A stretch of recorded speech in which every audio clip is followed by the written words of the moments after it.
there is, guys. There is the kick in the nut that we've been waiting for. We've been talking about it. What's it going to be? And it's been building up. It's not happened yet. The kick hasn't hit the nuts yet, but it does look like what we've been dreading, what we've been fearing. The moment, the player that we do not want to lose this summer, the guy that we can see could be the goalkeeper for a long time, proper successor to the Julius Caesars, to the Toldos, to the Palucas, to the Handanovic in Inter's history, Andre Onana. At the moment, Inter rejected, as we speak, literally as I was making this video, Fabrizio Romano dropped another tweet regarding this situation, so I had to just wait until everything develops. But another bid from United has been rejected by Inter. 50 million euro bid was not enough to proceed and close the deal, as it says here. Inter rejected 45 plus 5. The clubs remain locked in negotiations, still on the same feeling. 55 million fee could be enough to get it done in the next days. And 55 million, like even 60, like let's do the calculation, guys, together. Euro to pounds is 55 million euros. It's 47 million pounds. That is nothing. That is nothing. Inter once again, like again, I'm not happy about him being sold, but if he is being sold, and we talk about it all the time, it has to be. You're talking about the Kepa money. You're talking about record transfer fee. What did Alisson go for? Let's see what Alisson to Liverpool cost. What did he go for? 65 million pounds, 56 million guaranteed. And then Kepa, what did Kepa cost? 71 million pounds. That's probably about what, 85 million euros. That's what the Onana deal should be.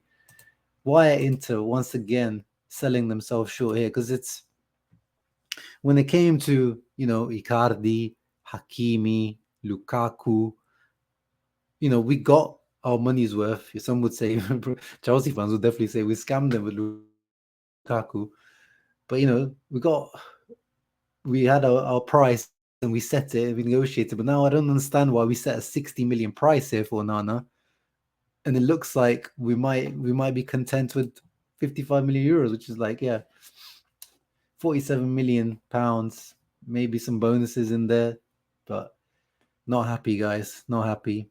But I'm over the last few days I've come to terms with it. You guys know I've been saying that I was feeling kind of positive just because it's Man United, that they wouldn't be able to pull the trigger on it and just keep increasing their bid. But it looks like they will get their man.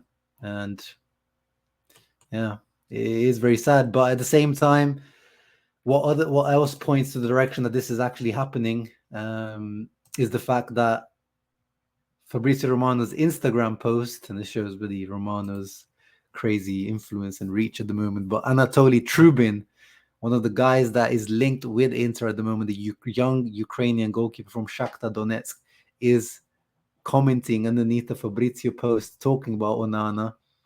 It doesn't talk about Trubin in there, but he's himself here commenting himself. And then Romano actually tweeted about him later, saying that Inter in direct meeting with his intermediaries.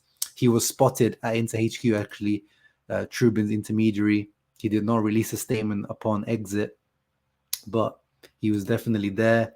Trubin is one of the top 2 to 3 options being considered by Inter, waiting for the Onana deal. And then just as I said, just as I was about to shoot this video, another news dropped on the Romano. He's on this deal. He's on it, tweeting very, very actively. Now Inter have also opened the talks for Sommer. So everything is pointing, guys. Everything is pointing in the direction that this will be done. Maybe those sources are correct, that 55 million euros, they will meet in the middle of the 50 to 60, 55. The deal will be done. I hope they can push it a bit more. I mean, as you guys already said, I'm not happy with this money, with this whole deal. But the reports are saying that, if Inter land someone like Trubin, they're talking about 10 million euro price. I mean, I saw their sporting director, talking about they're going to need a big fee, but he's only got 1 year on his contract left, Trubin. Di Marzio also spoke about it just now, just a few minutes ago. Revolution in Inter's goal. The next week, Onana will close at 55 million. So he's saying it will be done at 55. Inter will take on.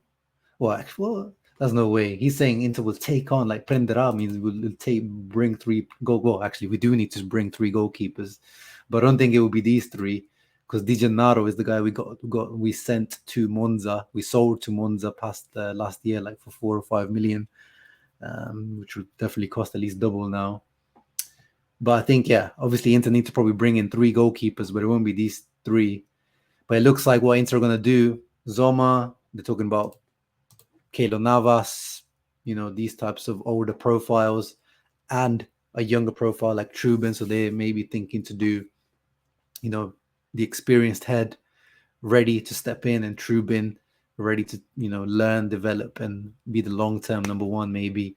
But my prediction is, as you guys have known probably for a few weeks, I've been hinting at it, that I think these guys are going to re-sign Handanovic. They're going to renew his contract. He's going to be the number 2, just like he was last season. I hope not playing as much as last season, but if they bring in someone like Trubin, then you just know Inzaghi is probably going to trust Handanovic, his experience. He's probably going to stay on as captain. Yeah, then I wouldn't be too happy. I don't mind Handanovic staying if he's, even 3rd choice or 2nd choice, but like firm 2nd choice where he's just literally just Coppa Italia games, or, the 1st choice keeper is injured. Only then, not what Inzaghi was doing last year with this weird rotation thing. But let's see what happens. I mean, the one positive to take out from the whole Onana ordeal is that it will give us stability in terms of, the financial fair play targets that we have.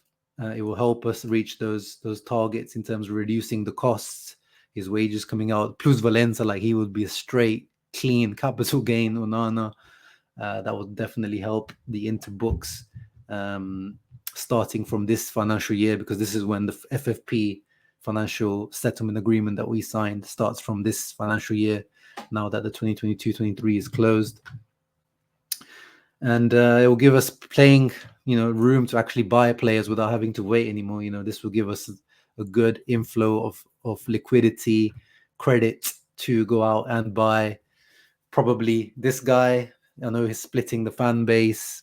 Lakaka, he's missing, in finals, big game flop, all this kind of stuff. But Inzaghi loves him. The management loves him. Steven Zhang loves him.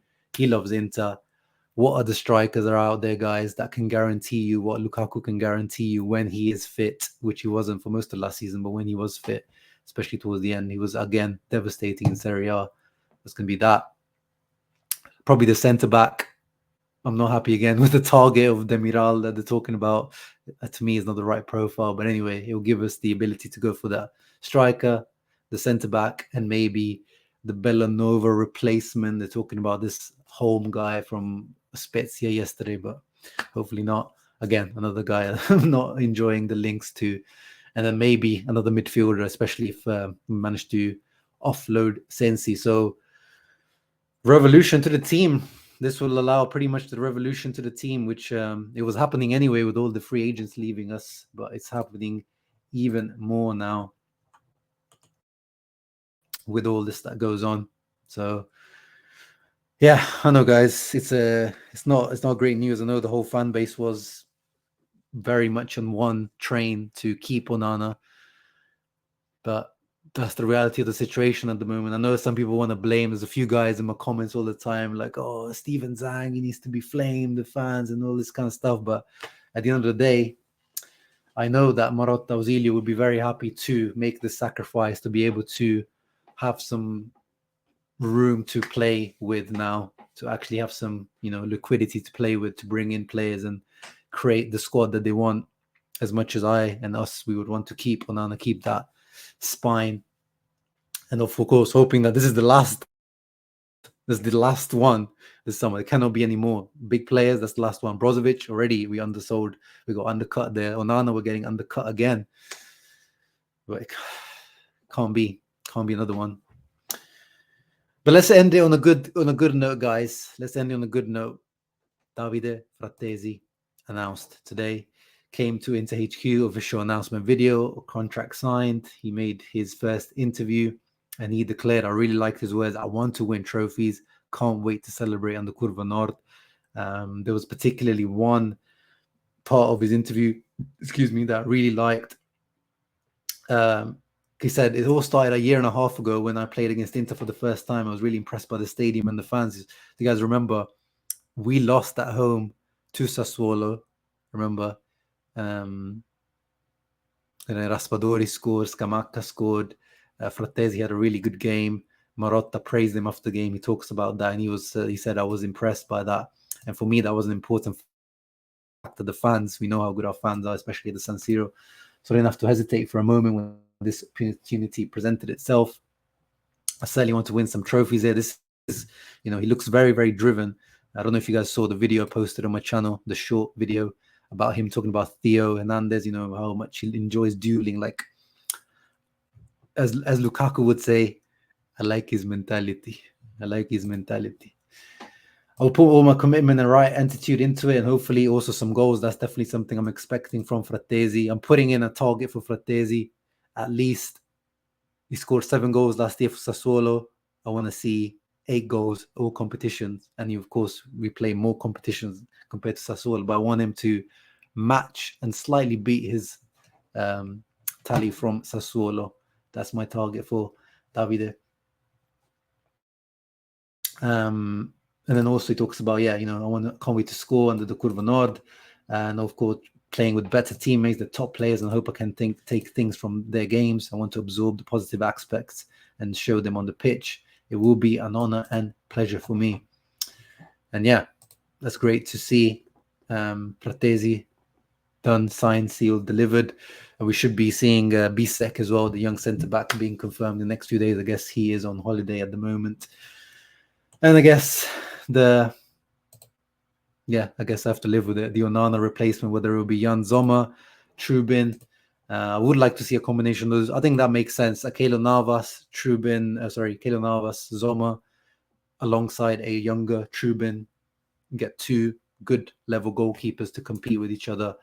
One to develop, one for the immediate. I'm happy with that. And if costs, you probably get that for about 15 to 20 million, the combination of those 2 goalkeepers. 1 out for 60, 2 in for 20. Marotto, what can you say? Hope you guys enjoyed that video. I know it wasn't great news, guys, but I do want to know your views. Are you seeing positives from this, or is it just completely negative? Do you see this is it? I know some people were saying that, this is Inter finished if they sell Onana. Where do you stand? I want to know your thoughts, opinions, and of course, leave a thumbs up, subscribe to the channel. Ciao ragazzi, forza.